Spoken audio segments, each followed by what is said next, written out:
G'day everyone, I'm Ebony Bennett, Deputy Director at the Australia Institute, and welcome to the fourth episode of our Nordic Talks series.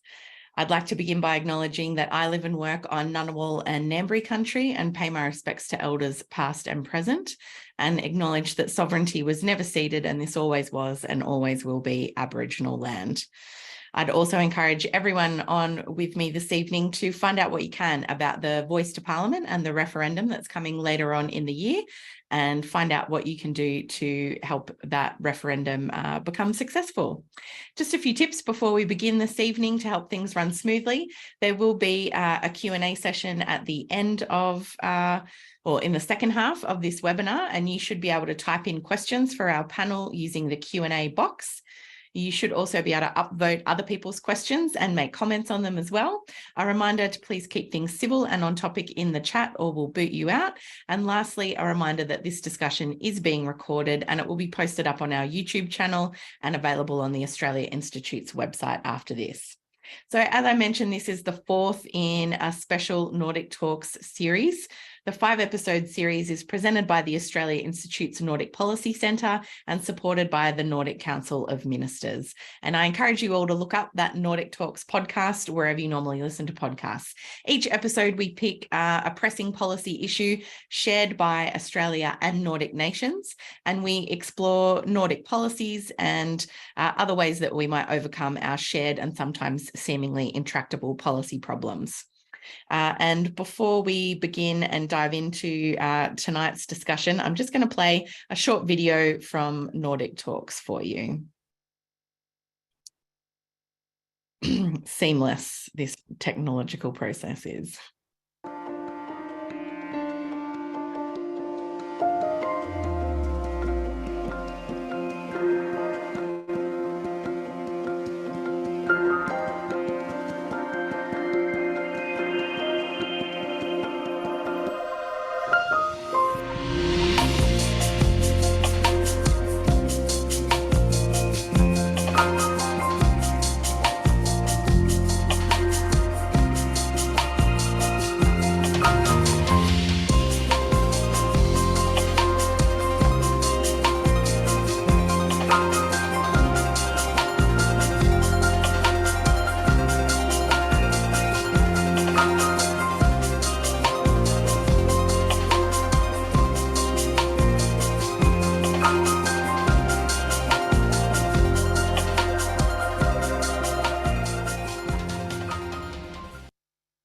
Thanks very much, everyone.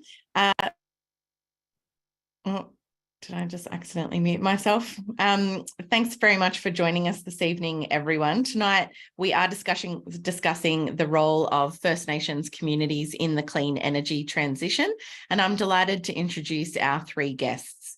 Jenny Karlsson is a member of the Sámi community, and she is CEO and Senior Legal Advisor at the National Association of Sámi in Sweden. Chris Croker is the Managing Director of Impact Investment Partners and on the steering group for the First Nations Clean Energy Network. Welcome, Chris. And Rod Campbell is the Research Director at the Australia Institute and has done a lot of the Australia Institute's work on mining, fossil fuels and the clean energy transition. Please welcome all of our panel this evening, and don't forget you can type in questions for them a little bit later. Jenny, welcome. Thank you so much for joining us all the way from Sweden. If I can begin with you, Sami communities are obviously experiencing climate change impacts already. How is global warming impacting on Sami communities and your way of life in Sweden? Well, climate change has been here for a while, and our member, mainly reindeer herders, are nomadic people and mitigate with reindeers as a traditional livelihood and move from mountain to coast. And living in the Arctic, which Sámi are located in, we have seen for at least 10 years now a rapidly speeding warming, which affects mainly, at first, of course, the pasture land and the possibility for the reindeers to get the food, especially during winter time, reindeers are adapted to living in the Arctic and mainly living on lichen during winter time. And what we see by climate change is changing on weather conditions. There have always been changing in weather, but now we have extreme changes on a daily basis, and a lot of ice are on the pasture land, which means that reindeers can't dig for lichen, for example. They are very good at digging. They can dig for like 1.5 meters of snow, but if the ground is locked by ice, they're not able to gain the food. And dealing with that, and also dealing with the fact that you have a lot of industries and a lot of infrastructures that are on pasture land, you have a puzzle and you have to navigate it. So we're facing quite a lot of different issues, but mainly is the weather and how it's affecting on a daily basis, together with, of course, every other impact from others, and a lot of predatory animals, for example.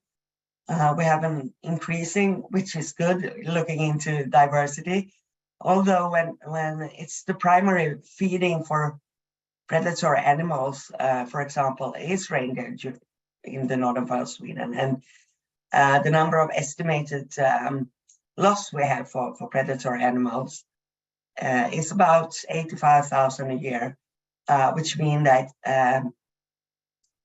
we're not able to slaughter them for outcome, for example, because the reindeer herders are supposed to live on reindeer herding and to sale of very good climate friendly meat, but we can see when you have a lot of industry on the ground, a lot of the predatory animals area habitat is also losing. We are pushed together, so this is it's a puzzle of everything. So and a paradox that when we talk about trying to save, as we're going to talk about today, with clean energy or clean, this is a paradox for us, because every windmill farm and any mine that is located on reindeer husbandry land, actually taking our land is more or less impacting us to have more. Our carbon print will be bigger, because we need to use more transport, more snowmobiles, more helicopters in order to herd reindeer. So this is quite challenging. Yeah, so you've got multiple impacts there, not only from extreme weather, but also encroaching development and increasing industry. We might come back to dig in a little deeper to some of those issues. But Chris Croker, I know Aboriginal and Torres Strait Islander communities are often on the front lines of climate change as well. I just wonder, before we get into that though, if you could tell us a little bit about the First Nations Clean Energy Network and the kind of work that you do. Yes, definitely. I'd just like to pay my respects to the traditional owners of the country where I'm talking from. I'm in Naarm, down in Melbourne. So I pay my respects to the Wurundjeri and Bunurong people of the Kulin Nation. My family is actually from the Central Desert, so I'm actually a long way from home. But yeah, the First Nations Clean Energy Network, of course, in Australia and around the world, there's a lot of developments in wind, solar, other types of clean energy developments, and that's been happening for a while now. We've seen this transition take place, and actually, if anything, it's only ramping up. With all forecasts, it's going to be growing. So what we did, a few Aboriginal Torres Strait Islander people that were working in this space, and also seeing firsthand some of the issues with climate change and energy affordability and access for our Aboriginal Torres Strait Islander communities, thought, well, there must be a better way. Let's get together and bring a bit of cultural knowledge, bit of science, and bit of political pressure to actually really put in place a bit of a changing mechanism. So I've actually got a little video to show about the First Nations Clean Energy Network, if I can. Just do that. Hopefully everyone can see my screen. Yep.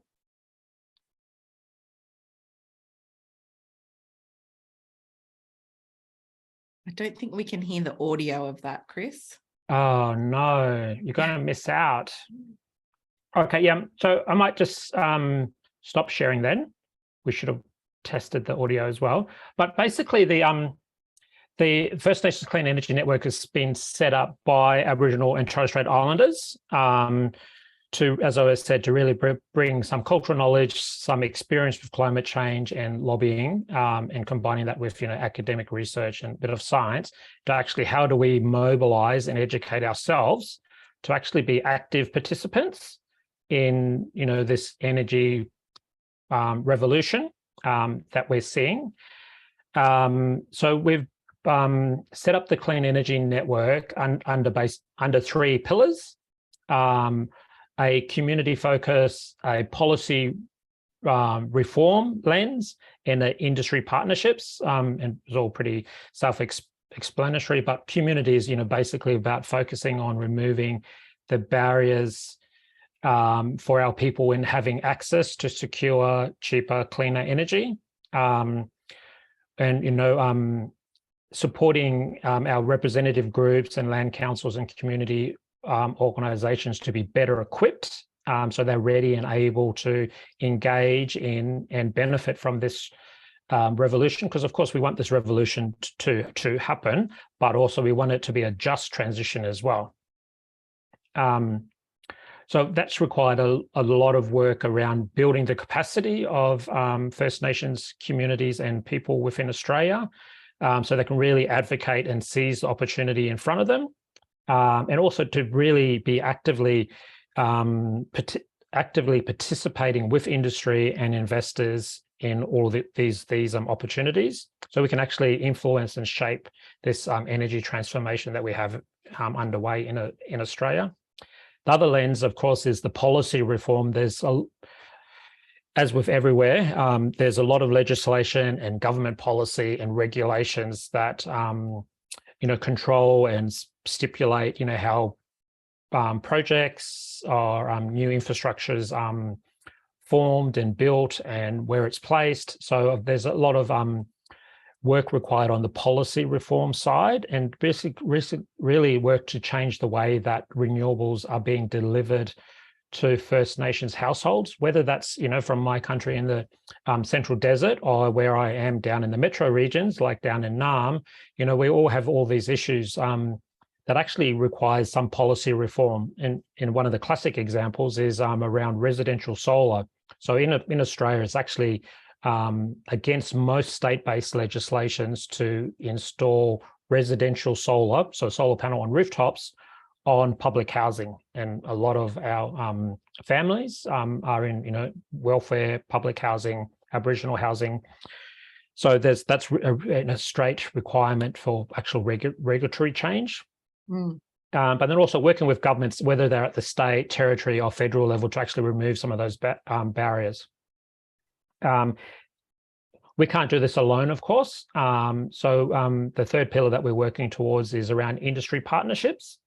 So working closely with some of the industry, clean energy industry peak bodies, such as in Australia, the Clean Energy Council. There are a couple of others, to really influence, to really get them to take up the baton around better practices with working with First Nations communities, and how they go about engaging and gaining consent from the traditional owners or Aboriginal Torres Strait Islander communities, and really have this benefit sharing lens when we come to this energy revolution. And Chris, before we kind of, I think, get into some of the details of that work that you engage in, and before we go back to Jenny, obviously Aboriginal and Torres Strait Islander communities are in very different, have very different country to Sami communities. It's quite different to the Arctic Circle here down under. But if you could just take us through, what are some of the climate impacts felt by your communities? It's actually, those of us in Australia, we know even in the last 12 months, we've had these really massively extreme weather events. Even at the moment, we've got flooding across most of the Gulf country, up in Queensland and the border with the Northern Territory. Massive amount of flooding, highest flood levels of these rivers ever recorded. We've had massive flooding across in Western Australia in the Kimberley just a little over 6 weeks ago. And then, of course, thinking back to just before Christmas, we had massive flooding. I know some of the communities in New South Wales experienced 1 in 5,000 year floods 3 times in the 1 year. Separate flooding events. So massive amount of, additional rain and flooding, but that's with really this chaotic weather and patterns. But then, of course, thinking back just a couple of years, or the year before that, we've had massive droughts as well, which led to these 2019 wild bushfire events that basically decimated areas of Victoria, New South Wales into Queensland. So those are really extreme events, but they are happening, and I think they're happening. They're more extreme. They may be more frequent than they used to be. And then we're, fronted with some of these really practical things, in the Central Desert. I remember having this conversation with one of our research organisations in Australia, the CSIRO, and, they've done extensive modelling around the climate effects and the predicted rising temperatures and that. And it's forecast that I think in the Northern Territory, the number of days above 35 will double, going from about 30 to 40 to, over 80 in the next 5 years. And then above 40 days, and I don't know whether, above 40 degrees is, I'm from the Northern Territory. I don't say it's hot. I say it's warm. But it's really hard, and it impacts everything. It impacts, even, businesses. People struggle to work out outside. Our Aboriginal Torres Strait Islander housing that we live in these remote communities, they're not really energy efficient. They don't keep the heat out. It's being felt, and even it impacts everything. These rising extreme temperatures. Kids can't play sports anymore, out in the sun because it's literally too hot. Yeah. So we're actually having this, change in lifestyle as well. Before, I grew up and, playing a lot of sports and being out on country. That's really difficult. I was actually visiting an Aboriginal community just a couple of weeks in my line of work, and one of the things that we were sitting around the campfire talking about, it's actually similar to the Sámi example is actually affecting the wildlife as well. One of the things that we see is actually the number of kangaroos, or malu as we would call it in our language, it's actually fallen away quite a lot. And so whereas, eating kangaroo would have been a part of our traditional diet, and even in this modern age, you'll still supplement what you buy from Coles and Woolworths with, a bit of bush food, and but yeah, the number of kangaroos have basically disappeared. And whether that's to do with rise of agriculture or the rising temperatures, it's definitely coming from somewhere. Jenny, if I can come back to you, Chris has talked about there how First Nations communities in Australia are really trying to make sure they're engaged and part of the consultation and participating actively in the clean energy transition. And you were talking there about the fact that Sami communities in Sweden and perhaps elsewhere across the Arctic aren't necessarily getting that free, prior and informed consent like Chris was talking about, and that there's still a lot of pressure on Sami country, areas that you normally would use for reindeer herding, under pressure, not only from extractive industries, but also potentially green industries coming through as well. Can you just tell us a little bit about those pressures and the conflict or the lack of balance with the interests of the Sami community? Well, at first, I think one of the big differences between the countries of Australia and in the Nordic or Sweden especially is that we have different legal system. We have you have common law, which means that you have not necessarily that First Nations in Aboriginals in country has it better in Australia, but the legislation in Sweden is different, which means that we're not it's not in the we not have any consultation process that is directly towards us as a Sami indigenous that engage us. We did have one legal act that a consultation act that was began last year, and it was like 50 years of struggle in order to get that legal act on place. But the government has made sure that in this framework, FPIC is not within the law. The government's statement actually when it comes to FPIC is that FPIC is not a human right. It's more or less a process. So today we're engaged when you can talk about free, informed, invest. And of course, the big issue in Sweden is when it comes to consent. And we do have a lot of environmental law when it comes to mining, especially quite hard ones in order to start a mining in Sweden. But it still doesn't involve the Sami or the reindeer herding community. So this is a negotiation with the companies are more or less depending on the Sami to take active part with their own capacity, their reindeer herders. They don't have the economic resources to be a part. It's very unequal when you have a big mining company, a big state-owned mining company with 10 lawyers at the table. You have engineering, you have whatever, and on the other side of the table, at best you have one lawyer. Others you could have 2 or 3 reindeer herders, which are very good at traditional knowledge and describing the impacts on land. But there is a conflict in Sweden because mainly all of the natural resources, such as mining, such as forestry, such as water turbines, are located on Sami lands.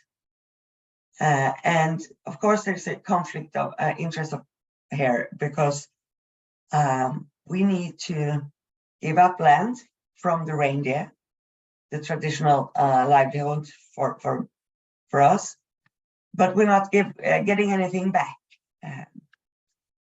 But as an elder said to me, the reindeer can't eat money, can't eat iron, can't eat stone. So this is more or less, and what we're facing here is actually when we believe that the process of this green transition that everybody talks about, and we are fully aware of it's necessary, but it's going so rapidly that people doesn't really think what it means. So for us, it's more or less, we suggest to green transition, but not to the cost of biodiversity, human rights, and indigenous rights. A green transition needs to be with respect for those rights. And I think one of the biggest problem is for us is that the government and the companies are expecting us to participate and compete in this market-based economy that we all live in. But what we are actually fighting for is our basic need: food, shelter, safety, and that this is fundamental human rights as well. And there's not only a conflict about the land, it's also a conflict between Western way of looking at the future and the history. Sweden has a colonial history, as well as a lot of countries that have indigenous on their land. So this is a conflict of development and how to develop, but also a conflict of how to look on nature for us that lives with nature, on nature, and depending on to have that nature for 7 generations on. So of course this is a great conflict, and the government in Sweden are struggling more or less to try to solve it for the economy, not for the indigenous rights in Sweden. I'm sure that sounds familiar to you as well, Chris. But before I come back to you, Rod, I did want to ask you, obviously, Australia has a huge history with some of those difficulties that Jenny is talking about with our extractive industries and how they treat the land. I'm not sure that our environment code is maybe as good as Sweden's when it comes up to opening new mines. But in terms of climate change impacts and extractive industries in Australia, Rod, could you just give people a picture of what that looks like? Are we winding down our extractive industries and mining, or going the other way? Oh, we're certainly not winding them down. And in fact, we're not even winding down our fossil fuel projects. We've got 116 new ones in the pipeline that are just looking for finance and approvals. So no, we're certainly not looking to wind down. I think we're here to talk about energy transition. There's certainly going to be different mining projects and different energy projects going forward. And I guess the thing that I really hope is that some of those projects and the governance around them can learn from some of the mistakes of the past. And I was just looking up one of the first projects I did with the Australia Institute. Actually, I'm an economist, and I was working with some local groups on a coal mining court case, and I was interested in what Jenny had to say, that a lot of the time it feels like it's one Sami lawyer against, or one lawyer for the Sami representatives against a big mining company. In Australia, it's not just the community or Indigenous group against the mining company. It's usually the community or the Indigenous group against the government and the mining company. And that's certainly been the case here. But I can read out exactly how Aboriginal heritage impacts were described in this big court case that I did with Richard Dennis earlier, at least the economics of it, where the mines economist wrote, up to 114 individual Aboriginal heritage sites will be potentially destroyed by this coal mine. The majority of these are isolated artefacts of low significance. However, 2 grinding groove sites and 3 scar tree sites are of high conservation significance. Our study found that the community have placed non-use values on Aboriginal sites. We estimate them at $34 million per impacted site. That's the bad news. The good news was we were going to dig up $2 billion worth of coal. So the $150 million worth of value that Rio Tinto apparently put on Aboriginal heritage sites was easily outweighed by the coal we dug up, and everyone was going to be happy. And I guess that's an example of one thing that I hope as we do have this transition to different kinds of energy projects, that things can be done differently. And I hope government departments stop accepting this kind of nonsense about how economists might value Aboriginal heritage and start actually doing their jobs and evaluating some of these projects in line with the community interest and in line with existing laws. I mean, I can think of a whole lot of ways that we could change laws and change institutional arrangements to make this transition better, but I think we could probably start with baby steps of actually using our existing processes properly, having those laws actually enforced and respected by governments and government agencies as they are. And, I think that'd be a hell of a good start. Yeah, Chris, if I can come back to you next. Obviously, we've seen other examples of extractive industries and mining in particular having huge and devastating consequences for Aboriginal heritage and land and country in the past.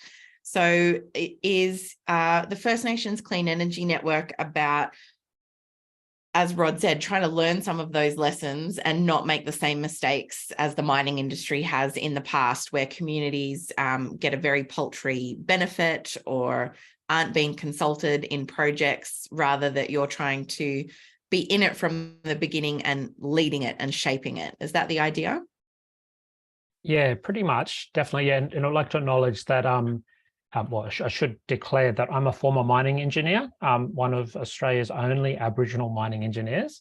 But yeah, definitely in the past, there's been a really bad relationship with mining, extractive industries and Aboriginal and even the Islander communities, where basically, there was no qualms given to, moving Aboriginal Torres Strait Islanders off their land, destroying artifacts, destroying heritage sites. That was the way. That did happen. What we've seen recently, though, with the rise in the Mabo decision and the native title rights, we've kind of have had First Nations groups in Australia actually at least have some rights to have a say over activity on their traditional land, which hasn't always worked in our favour to protect our interests and ensure that we're at least having a say. But in most cases recently, at least our voice is getting heard, whereas previously our voice wasn't even heard, which then of course development occurred unchecked and really was encouraged by industry and governments. Yeah. I was going to ask if you could tell us a little bit about some of the projects specifically that you're working on. I'm thinking of the Borroloola microgrid project. What are some of those things that you're involved in trying to push ahead with? Yeah, definitely. So I was just getting to, acknowledging that extractive industries have had a really bad relationship with First Nations people in Australia. It has kind of improved over the last few years, but actually now we've got this new industry coming on and looking to develop projects on our traditional land, but not really being bound by some of the same requirements as even the mining industry has. A lot of course, clean energy is a type of electricity, so it can be considered an essential. It is considered an essential service. So there's actually provisions to the Native Title Acts across Australia that means that actually the right to negotiate is actually weakened as well. So what we're looking to do is actually learn from the not so good lessons from the extractive industries, encourage the clean energy industries to do better than extractive, and also at the same time make sure that we as community, we're actually empowering ourselves so we actually can be in control and actually guide these developments. So we have many examples underway currently. So one that you mentioned was up in the Northern Territory at a really remote community, the Borroloola community that's up near the Gulf, not far from where I mentioned all that flooding is occurring. They're the electricity for the whole town, and it's not just an Aboriginal town. So there's industry, there's non-Aboriginal people that live in town as well. There's also a huge mine just down the road that has a checkered relationship with the traditional owners. So what's that town, Borroloola, currently, it requires over 1 million litres of diesel to power the diesel generator to supply electricity per year. So of course, that's actually having a huge effect on carbon dioxide produced, and not really doing our part to address these climate change drivers. So the community's actually, said, well, we actually want to play our own role in ensuring that we're, having a say, we're driving this clean energy development, but also they're really concerned about some of these other issues that can be solved through cheaper, lower cost power as well, actually around energy affordability for households, and also energy reliability. I could get into that quite a lot of reasons why that's an issue, but trust me, it is an issue. Australia is a very rich, well-developed country, but actually most Aboriginal and Torres Strait Islander communities are very marginalised and not part of this rich world that we, many of Australians take for granted.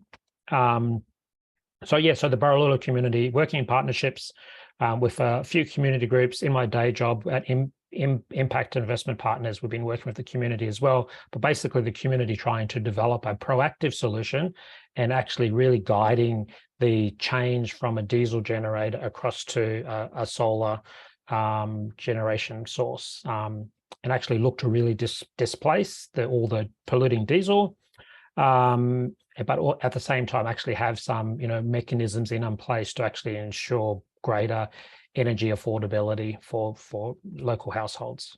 And that's actually there's a few cases of that happening, in most states nowadays, and all on the back of First Nations people, individuals, and community organisations actually just starting to get on that journey, educating, what does a wind turbine look like? What does it do? What are the critical components? How is it built? How is it maintained? Same for solar, and what these systems are built, what are the other infrastructure required? The power lines, the transformers, all of the other kit and caboodle that goes with it, actually educating ourselves. And a part of it is actually also then trying to actually skill up locally so that we have a workforce that can actually, directly be involved in building these projects as well, and then also owning them. Chris, just might say to you, if you wanted to play that video towards the end, I think we can try again, and you just need to click on the share for audio links at the bottom of the share screen when it comes up. So we'll try that again, if you like, towards the end of this. But I will go to questions from the audience now, if that's okay. The first one I've got is from Kate Crawford, and Jenny, I think this one will be for you. She has said, how can we get governments to recognise the value of caring for land and seeing it as perhaps more than just money? Is it about caring about heritage or longer term preservation? You've talked about biodiversity, for example. What do you think is the key to getting government to recognise the value of caring for Sami country? Well, I think one key is to recognise traditional knowledge as a resource, as a source, such as academic knowledge as well.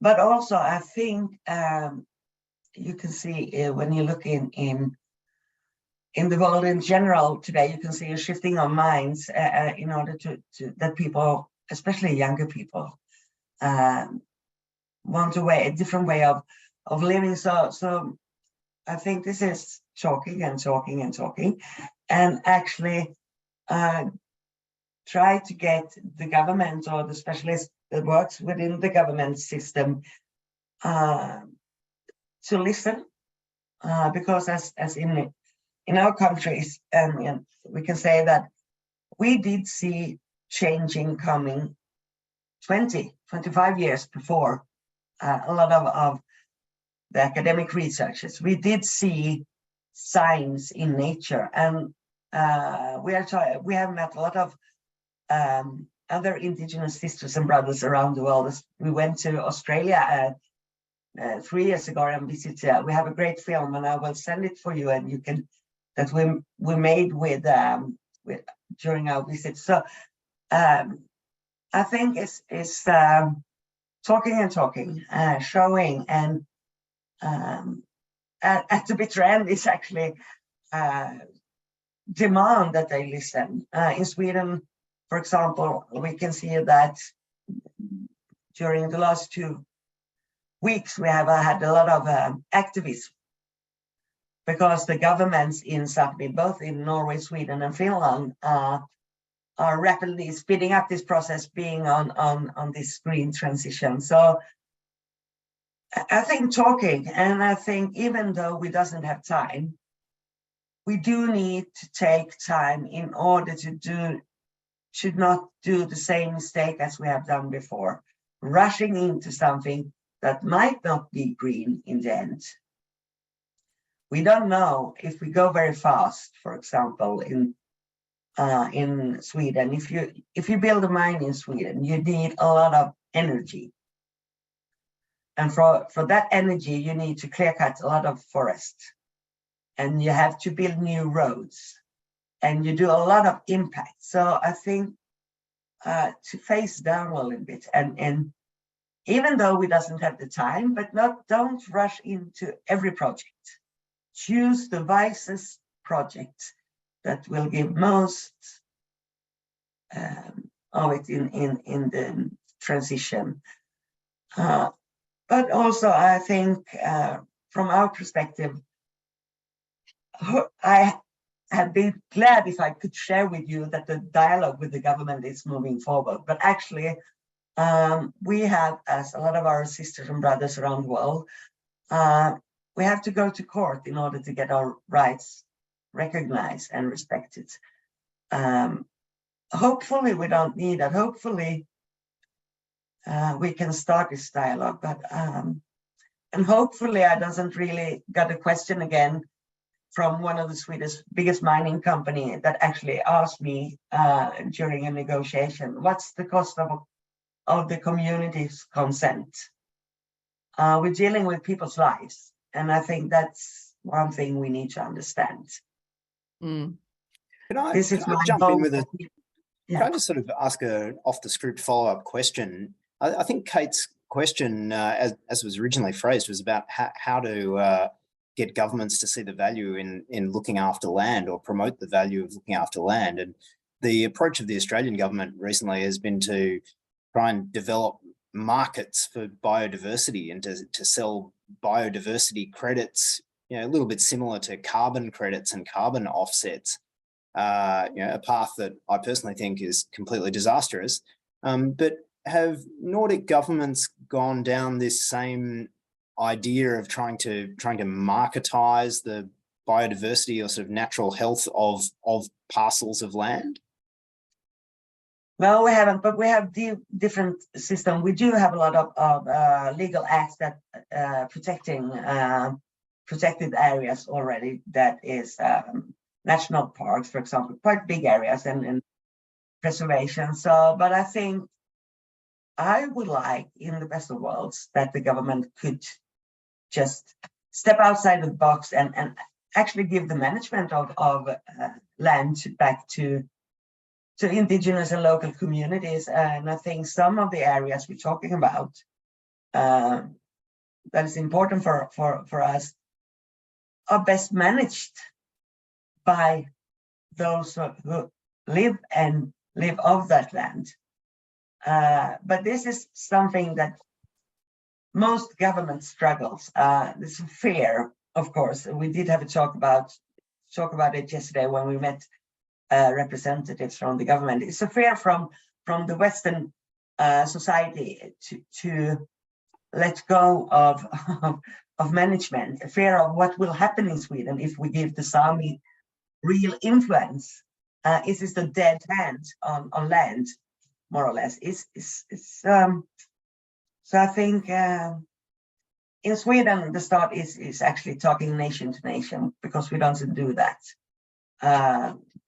It's government to company. company to indigenous communities and not the government, the state, nation to nation, for example. That's so I think we have a long way, but I think those who need to change most is people in minority society, especially authority and governments, and have to learn by us from indigenous communities. Chris, if I can come to you with the next question, it's from Janine, and she asks or says the building of renewable microgrids is quite expensive still, and she wonders if you can talk about the financial traps of the transition process and I guess some of the barriers that you might encounter.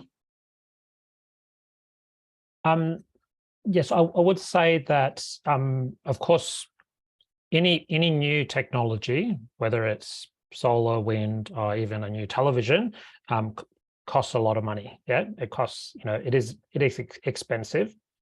But in most cases, particularly in the clean energy industry world, the reason why commercial investors are investing in large-scale wind and solar and hydrogen projects is because it actually is cheaper than the alternative. It's cheaper than the alternative of coal, not even factoring in the climate effects, but actually, the cost of generate. So I always quote I would like to say he's a good friend of mine, but he's a friend of mine, Saul Griffin, who actually quotes that residential solar from Queensland is the cheapest electricity in the world. It actually outperforms in terms of cost basis, every other source of generation. So although the investment required to actually get it started is high, it has a really quick payback. Then we actually have to think about, well, how can governments or utilities, or even customers, whether they're First Nations or not, actually afford to actually take that initial plunge, to invest in rooftop solar, invest in a battery system, or if it's on a neighborhood by community basis, how does the community actually invest in, the millions of dollars or raise the millions of dollars needed to actually make the switch? So then you have to think about innovative, different ways of approaching finance. Is there a greater role for the global organizations to actually help subsidize, help finance, with lower cost debt, maybe grants and the like, to actually help the vulnerable communities who can't afford to make the switch, to be incentivized and be supported to make the switch. And one of the things that I keep pointing out when guys like Saul mentioned Queensland, cheapest electricity in the world, but then I will say, yeah, but that's everyone else except for Aboriginal and Torres Strait Islander communities who can't afford, one, to own their house, and also to even, stump up the $10,000 required to put a decent size rooftop solar on their own house. So we actually have this, divide in society continuing, that those that can will, those that can't get left behind. So we think about, actually innovative ways to support vulnerable communities and families to actually, be a part of the journey as well. And as you say, can scarcely afford the cost of diesel with the cost of diesel and things like that going through the roof. It is a difficulty, not just for Aboriginal communities, but for low socioeconomic communities across Australia. It has been a problem in the past, and certainly one that everyone's thinking a lot more about in our cost of living crisis. Jenny, I've got a question here from Ivan, who says, are wind farms less damaging than mines? And how does that kind of development affect reindeer herding? Well, I think if you look at it, just as a windmill farm, of course, it's depending on how big and where it's located. If you have a windmill farm located on a mitigation route, it will disturb. But I think when it comes all together in Sweden, which is a lot of smaller country than Australia, we do have a small area. So it's depending on the total pressure from everything. and how much the reindeer community has on their land at the moment.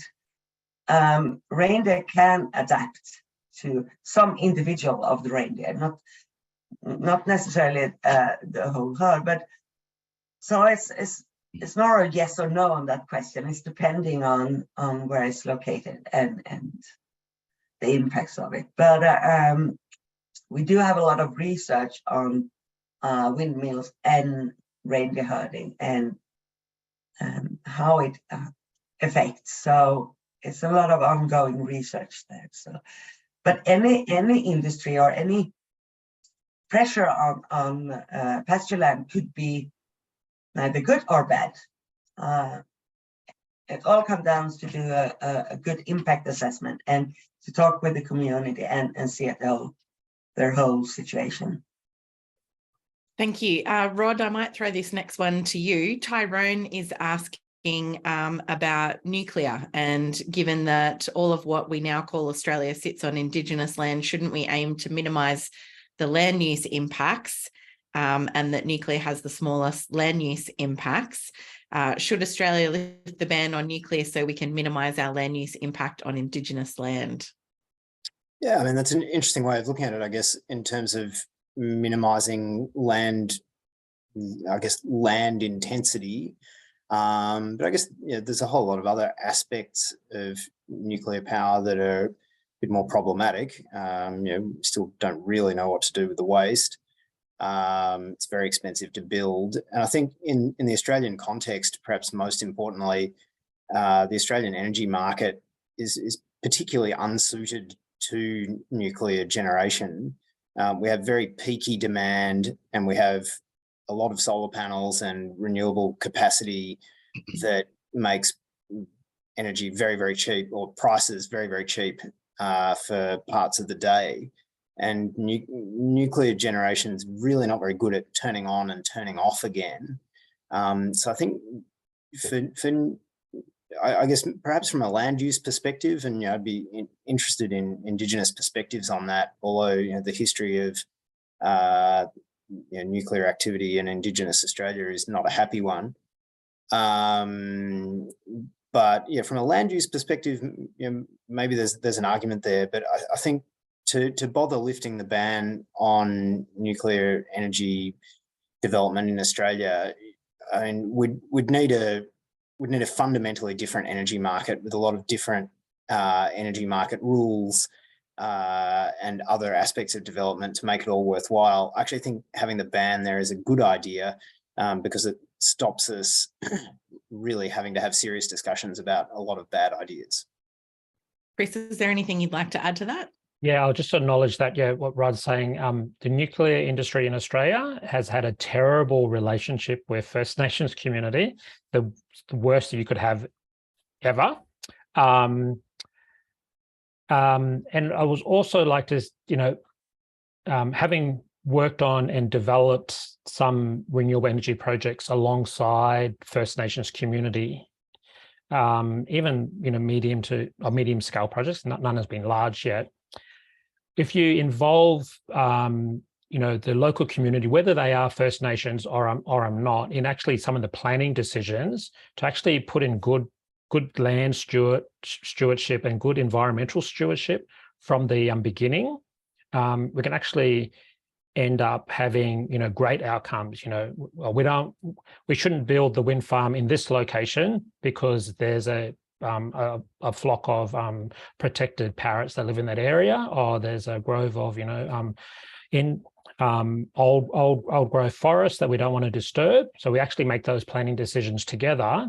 But actually locating the windmill just at 1 kilometre to the north, actually the wind resource is just as good, or nearly as good, or just as good, but actually protects all of those environmental considerations and cultural considerations that are required. Being a former engineer and deep into the numbers, so in 2021 to in the financial year 2021, Australia needed 266 terawatts of electricity, terawatt hours. By my calculations, using some of these friendly solar developments where you don't develop every single meter squared of land that you can, but actually leave enough gaps between panels to allow, animals to thrive, some of the natural vegetation to actually come up. And then also you can even combine some of these solar panels and wind turbines with actually agricultural land as well. You can still run cattle and sheep and other types of farming ventures. We actually only need, Australia's a very big country. By my calculations, 72.9 kilometres squared of land. So it is 5,000 square kilometres to supply all of our power from solar only. So based on that type of number, it's basically if we build a project outside of Melbourne, it wouldn't even stretch all the way to Ballarat.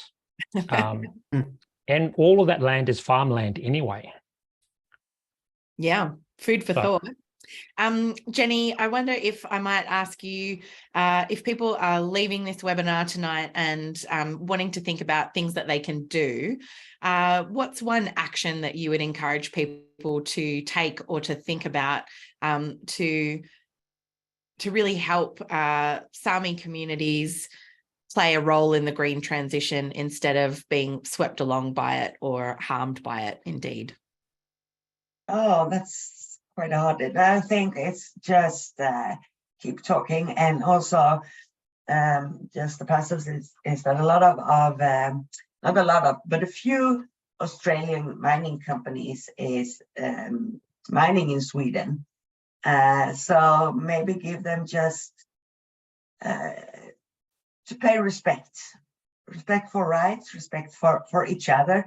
That meaning that we also respect, of course, others, but respect and talking, and also learning, because we do have a lot to learn from each other, even though we have different system, both on the legal perspective, but also in governance in some ways. But we do have a common agenda in order to save Mother Earth. Save us, more or less, to be able to live on Mother Earth. So think talking and also keep sharing.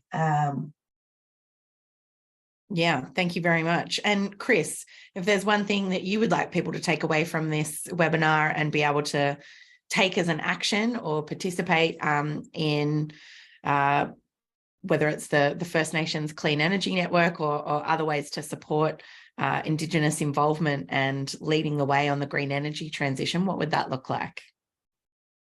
So I would encourage everyone to go to our website, and I think we'll send around the link. If you're interested in staying informed in developments, register. And that there's a newsletter, mailing list, and all of that type of stuff, so you can stay informed of what's happening. I should also mention that currently the First Nations Clean Energy Network is working with the federal government to design a First Nations Clean Energy strategy. It's a co-design process. It's just kicking off. So we'll be visiting, many towns and cities around the country. So where they are in your region, please join. Also, I'll just take the opportunity before we finish up just to mention the referendum that we're having this year to actually secure, a fair rights for Aboriginal and Torres Strait Islander communities in the Constitution, and having our right to, actually consider legislation that affects us, and to make some of those changes that are needed for us to actually be controlled and actually be respected in Australia. So yeah, please follow that as well. Excellent. So I think that's all really worthwhile reflections. Jenny, in particular, I'm really struck by the fact that Australian mining companies are seeking to operate in Sweden. I definitely know a bunch of activists who would be interested in that and to hear that. And Chris, again, thank you for your time. And yeah, definitely encourage people, check out the First Nations Clean Energy Network online. And once again, please urge everyone to check out what you can do to support the referendum later in the year for an Indigenous voice to Parliament. I'll thank my 3 panelists tonight and all of you for joining us. We had about over 200 people on the line with us live this evening. We thank you for all of your amazing questions. Sorry we didn't get to them, but thank you, Rod Campbell, Jenny Witt-Karlsson, all the way from Sweden, and Chris Croker for your time this evening. We really appreciate it. Thank you to everyone who's joined us this evening. Our next Nordic Talks webinar will take place on the 15th of April. That will be on breaking the ice ceiling. That'll be about gender equality in Iceland and Australia, things like paid parental leave, affordable childcare, those types of things. Don't forget to head on over to australiainstitute.org.au for all our latest research, and you can sign up to hear from the Nordic Policy Centre at nordicpolicycentre.org.au. Thank you so much for your time this evening, everyone, and for your interest. Take care of yourselves, and hopefully we'll see you soon. Thanks very much. Thanks, Eb. Thanks, Jenny. Thanks, Chris. Thanks all. Bye. Bye. Bye.